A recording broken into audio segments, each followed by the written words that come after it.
ব্যান্ডেলে বেপরোয়া অ্যাম্বুলেন্সের তাণ্ডব, একের পর এক ধাক্কা, শেষে জলাশয়ে অ্যাম্বুলেন্স।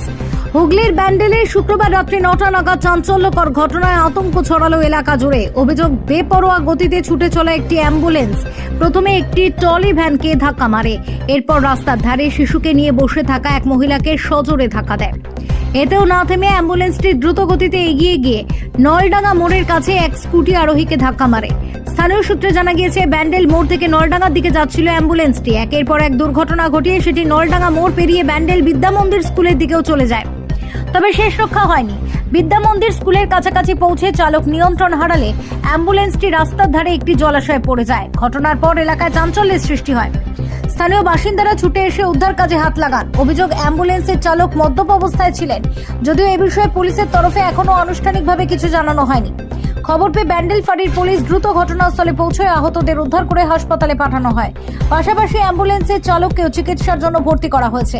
ঘটনার প্রকৃত কারণ জানতে তদন্ত শুরু করেছে পুলিশ। স্থানীয়দের দাবি, মদ্যপ অবস্থায় গাড়ি চালানোর ফলে এই ভয়াবহ দুর্ঘটনা ঘটেছে।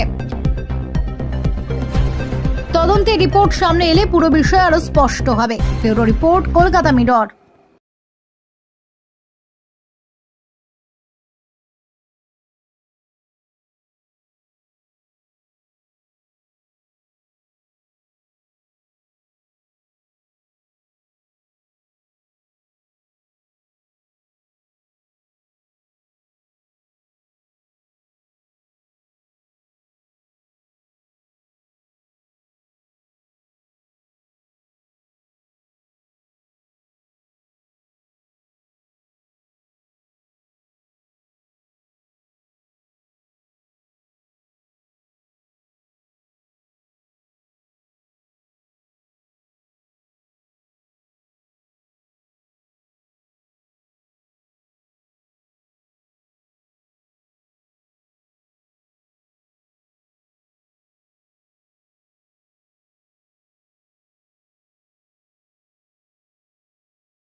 এখানে কি বললাম, দিল্লি ওটা একবার মেরেছে, আর তার আগে একটা স্কুটি মেরেছে, আর ইয়ের সাইড সামনে প্রিন্স যে রিসর্টটা আছে ওর সামনে একটা বয়স্ক ভ্যানওয়ালাকে মেরেছে।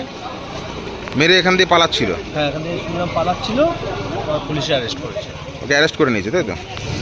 অ্যাম্বুলেন্সের তো অবস্থা খুব খারাপ। অ্যাম্বুলেন্সের দেখলাম তো, খুবই শোচনীয়। কি মনে হচ্ছে, মদ্যপ ছিল নাকি কিছু? হ্যাঁ, সবাই তো বলছে মদ্যপ অবস্থা ছিল। মদ্যপ ছিল। কি নাম আপনার? সুশান্ত কর্মকার।